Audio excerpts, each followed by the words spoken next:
So, hello grade 7 students. So, since wala ulit tayong pasok, magvi-video lesson na lang tayo.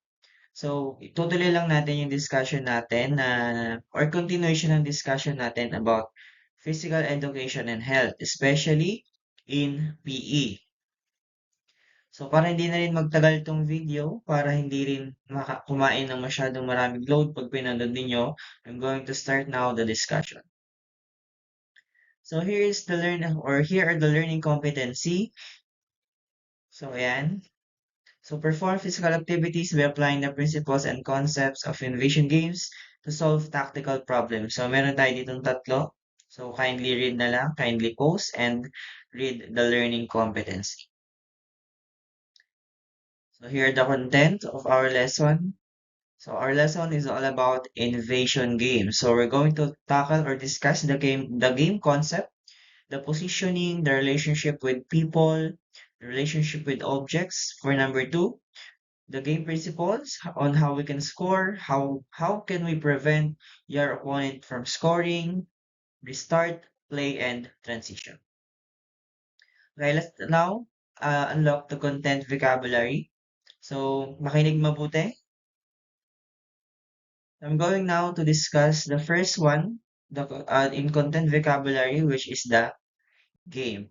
Pag sinabi nating game, according to this description, is a form of play or sport, especially a competitive one played according to rules and decided by skill, strength, or luck. So game, so ano ba yung mga halimbawa ng game natin? Oh. So pag sinabi nating game, ito yung mga laro or sports na pwede nating gawin competitively. So, ito ay merong corresponding rules. And sa game, dito ina-apply natin yung mga skills natin, yung lakas, o yung swerte o yung luck.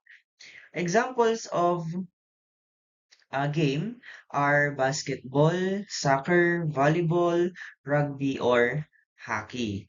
So, in game, nilalaro natin to with enjoyment or maybe for competition.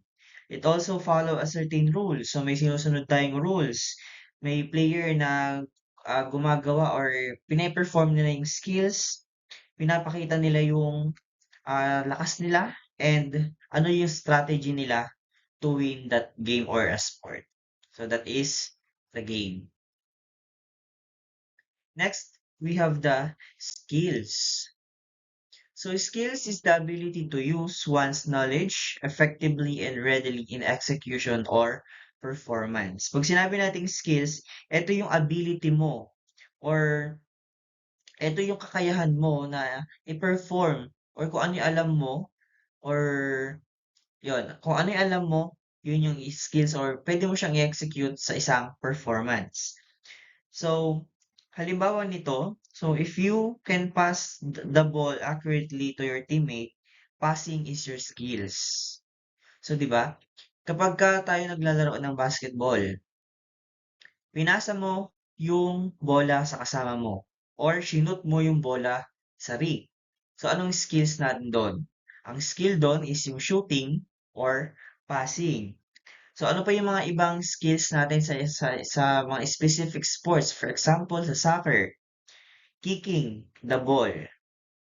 In basketball, shooting, passing, or dribbling. That's your skill. That's your skill. In volleyball, what are your skills? Spiking, setting, or receiving. So that is the skill. So ano yung ability mo or ano yung kaya mong execute doon sa isang performance. Next is the concept. So concept is something conceived in the mind, thought, an abstract or generic idea generalized from instances. So pag sinabi natin concept, ito yung mga idea or thoughts na makakatulong sa atin or makakatulong sa pinaplano natin na gawin, especially in the game. Example natin dito sa concept. So, In basketball, you don't simply run anywhere. Excuse me. You think about where you should stand or receive a pass. So dito, pag-iisipan natin yung magiging takbo ng laro. For example, yun nga sa example natin, sa basketball, hindi ka lang basta takbo ng takbo dun sa loob ng court. So, pag-iisipan mo saan ka ba dapat tatayo para i-receive yung pasa nung bola. So, kung takbo ka lang ng takbo dun, hindi makakapasa o hindi makaka-create ng play yung iyong kasama. Kasi nga, takbo ka ng takbo. Pero kung nag-isip ka or nag-decide ka ng isang position or ng isang spot doon sa loob ng court kung saan ka tatayo para receivein yung bola, so mare-receive mo yung bola. So, again, in concept, para mas madaling matandaan, what should I understand about the game? Ano ba yung naiintindihan mo doon sa laro? Next is the position.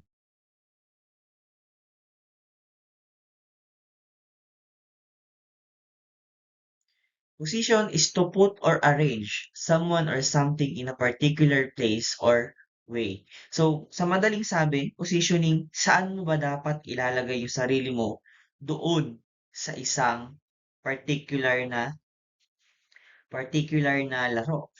Halimbawa, in basketball, instead na tatayo ka lang sa katabi ng kasama mo, you move to an open space where your teammate can pass the ball to you. So doon ka pupwesto sa pupwesto na sa tingin mo ay malilibre ka. O halimbawa, ako si coach. O, player, doon ka sa may tabi ng ring. Player 1, doon ka sa tabi ng or sa ilalim ng ring. So, di ba? Pag nag-shoot yung kasama mo, tawag ito, nag-shoot, hindi pumasok, ano yung gagawin mo? 'Di ba? Pag nakaabang ka sa ilalim, alam mo yung position mo, madali kang makakapag-rebound ng bola. So that is positioning. Saan mo ilalagay yung or saan ka pupwesto doon sa ah, loob ng court. Relationship with people. So, pag sinabi natin relationship with people refers to an interpersonal relationship such as association, connection, interaction, and bond between two or more people. Example, family relationships, friendships, acquaintanceship. Yan. So, pag sinabi nating relationship with others, ito yung ibig sabihin na how you interact and work with other playing during the game. Ito yung samahan. Ito yung magiging or magbubuong samahan doon sa isang team. So, in soccer, you pass the ball to your teammate instead of trying to do everything by yourself. So hindi ka naman hindi mananalo ang team kung ikaw lang ang gagana. Kailangan mo ng team para mayroong susuporta sa iyo. You have to build relationship para kung nang sa gayon ay magtutulungan kayo sa laro at hindi lang ikaw ang gagana at hindi lang ikaw ang gagawa. Sabi nga ng iba, 'di ba ano yung tawag natin dun sa gusto siya lang yung gagawa? 'Di ba ang tawag natin dun lalo na sa basketball, buwaya.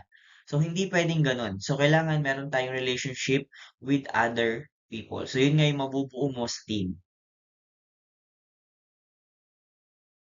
Next, principle.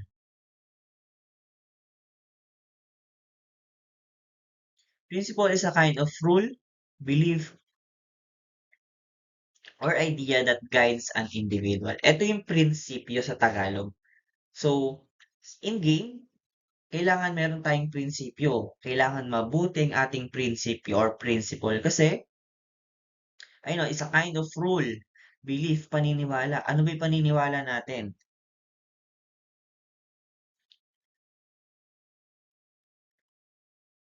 Kailangan ba sa laro ay kailangan ba may puso? Kailangan ba ipakita ang tamang asal? Kailangan ba ipakita yung kumbaga sa laro hindi mo ipapakita yung tamang asal, ipapakita mo yung parang ah, ikaw ay gusto mong manalo kaya gagawin mo lahat kahit mali. So, dapat hindi gano'n. Meron dapat tayong rule or belief or idea na pwedeng mag-guide sa atin as an individual or as a player.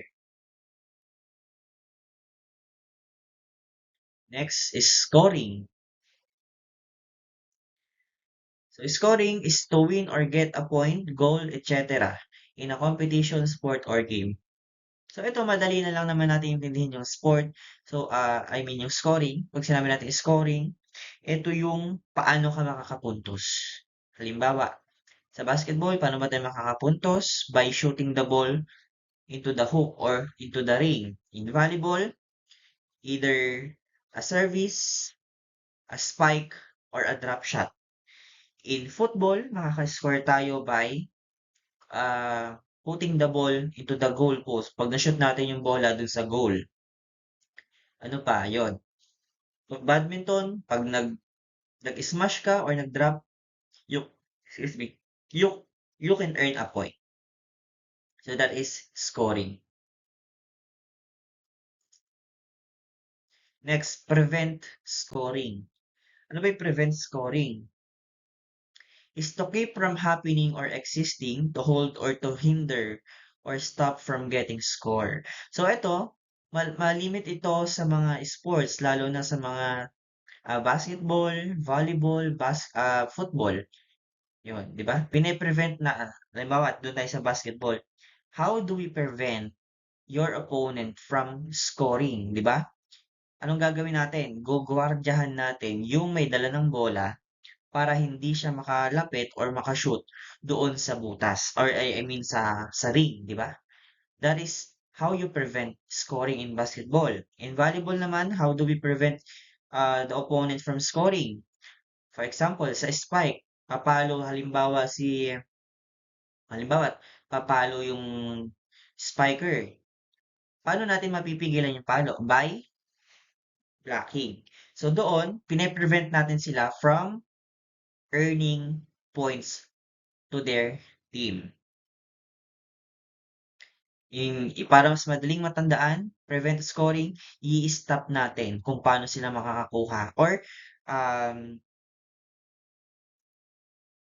i-prevent natin kung paano sila makaka-earn ng point. Next is restart. Diba sa mga cellphone, may restart pagka naghahang or naglalag. Pag sinabi natin restart, means to start anew or to resume something such as an activity after interruption. Diba? So, ito yung restart means beginning or continuing the game after it has stopped. So, halimbawa, nag-time out si coach, 'di ba? Pag nag-time out si coach, may stop yung laro and then para ma-restart uli 'yon, matatapos na yung oras. So, may oras 'yan. So, 'di ba? Nag-time out.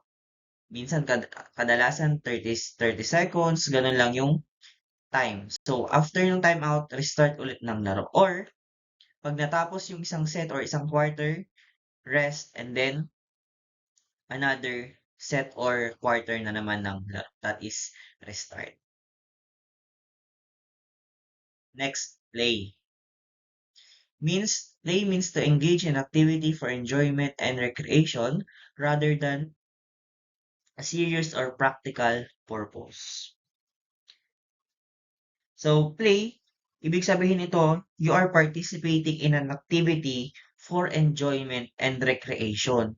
So, unlike sa game, ang game ay may rules na sinusunod, competitive dapat doon. Dito naman sa play ay for recreation or enjoyment lang. Ano ba yung halimbawa, example ng play? So, halimbawa, nag-PE tayo, pinaglaro ko kayo ng basketball. Pinaglaro ko kayo not to win, but to enjoy, participate, and learn. So, ganun yung play. Wala tayong, kumbaga, hindi kailangan ng competitive. Hindi kailangan lagi kang panalo. In play, you have to enjoy, you have to participate, and you have to learn.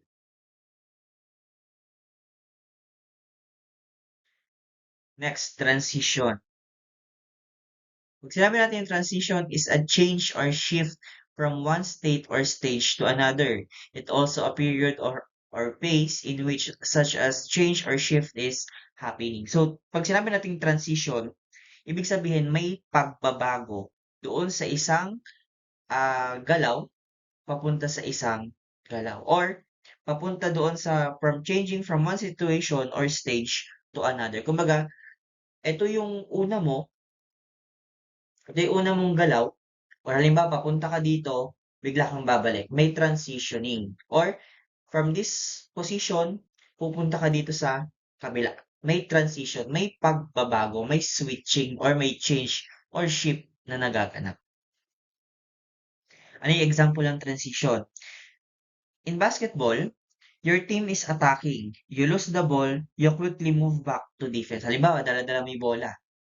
Tapos, nabitawan or naagaw yung bola. So, anong gagawin?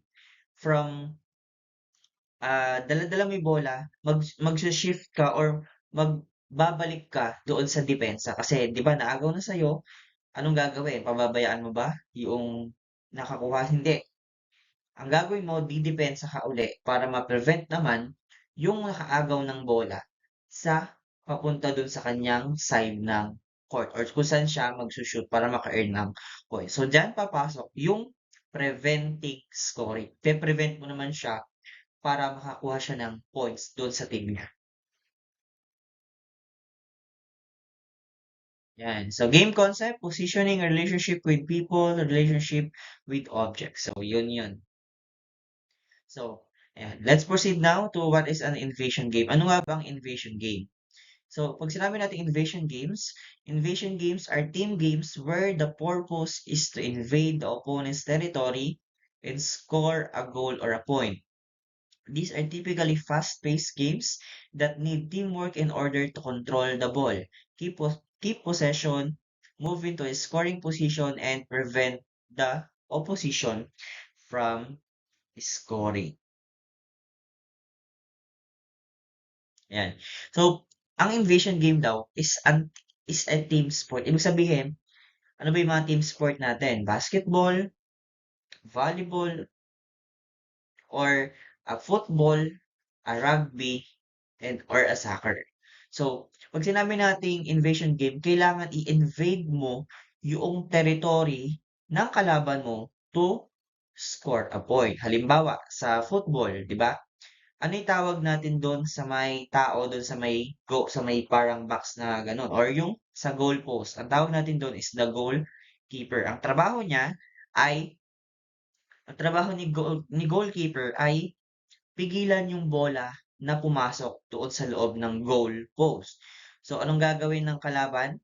So, kailangan depensahan mo yung side ng court na yon or side ng post na yon para hindi maka-score yung kalaban. So, ang gagawin mo naman, i-invade mo yung court para maka-score ka or makakuha yung team mo ng puntos. And sabi dito, these are typically fast-paced game. So, kailangan ng teamwork dito, ng ball control, para ma-maintain mo yung possession ng bola and maka-move ka doon sa scoring position na kung saan pwede kang makakuha ng puntos. So teams share the same playing area as they attempt to both score and prevent the other team from scoring. Invasion games are the most strategic type of games with many transferable skills. This includes sports where the ball is being carried or caught across a line, thrown or shot into a target hoop, or hit with a stick or foot into a specific target area. So, ano ba yung mga sinasabi ni Sir in invasion game? Ito yung mga example. So, first, we have the rugby, the basketball, the hockey, soccer or football, and water polo. So, yun yung mga halimbawa ng invasion game na kung saan i-invade mo yung side ng court na kung saan yun yung pagmamayari ng kalaban. So, alamin natin yung mga basic skills in invasion game. Una is the passing. Passing is throwing, kicking, or passing a ball or another or other item. Ito yung pagpapasa. For example, sa basketball, pinasa mo yung bola, that is passing. Sa volleyball, nireceive mo yung bola papunta sa setter, that is passing. Sinipa mo yung bola doon sa isa mong kasama, that is passing. So you are kicking, throwing, or passing the ball or other item to another person. So that is passing. Next, receiving. Kung pinasa sa'yo ng kasama mo, so you will going to catch or cradle a ball with the feet or receiving a ball or object with a stick. So, halimbawa, pinasa sa'yo, so that is passing. So, yung bola na sasaluhin mo, ang tawag natin doon ay receiving. So, ang receiving, pwedeng pagsalo, pag-akap ng bola, or using our feet, pag-cradle natin, yung ikikip natin yung bola sa paa natin, or receiving a ball, or using a stick. Yun, doon nga papasok yung hockey.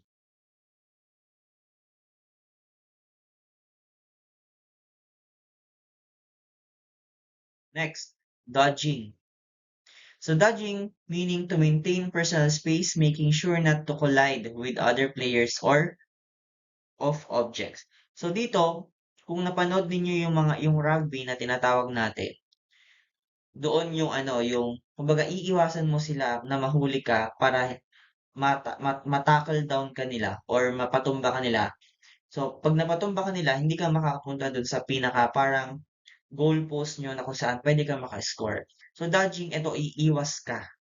Iiwasan mo yung object, iiwasan mo yung tao para iwasan mo yung object or yung tao para hindi ka nila mapigilan sa pag-score. So, dodging, pwede rin to i-apply dun sa laro natin sa target game na kung saan iiwasan mo yung bola para hindi ka nila matamaan.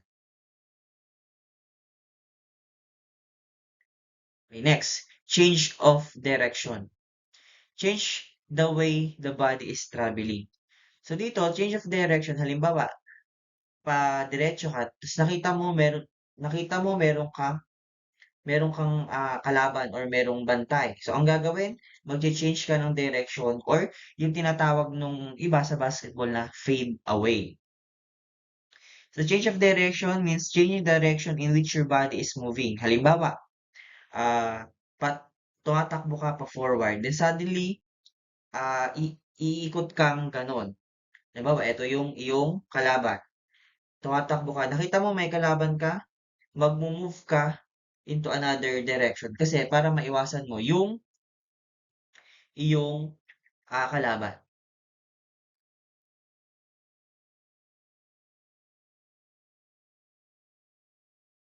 Saan na tayo? Change of direction. Iibahin mo yung direction ng katawan mo or kung saan papunta yung katawan. Next, traveling in multiple direction. So being mobile or mobile, going forwards, backwards to either side and to all diagonals. Pag sinabi natin traveling in multiple direction, ibig sabihin marami kang direction na pinupuntahan or maggalaw ka doon sa loob ng court. For example, a basketball player moves forward to attack, sideways to avoid a defender, and backward to defend. Kumbaga, forward ka para umatake, sa sideways ka or tatagilid ka para maiwasan mo yung defender or yung kalaban mo or magba-backward ka to defend. So that is traveling in multiple direction. Maraming direction ka pinupuntahan. Pwede forward, sideward, or backward.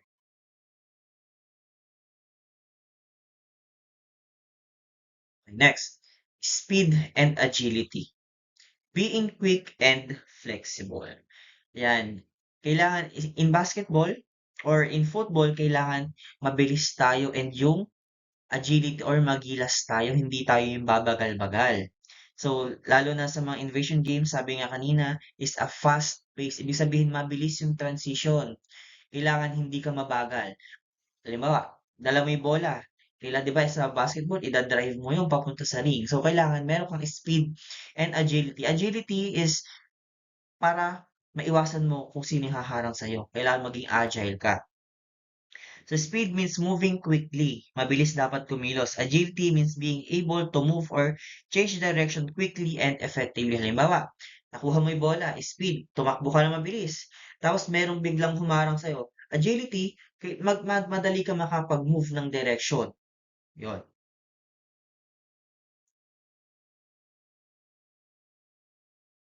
So, kailangan natin tong speed and agility, lalo na sa Invasion game because Invasion game is a fast-paced game.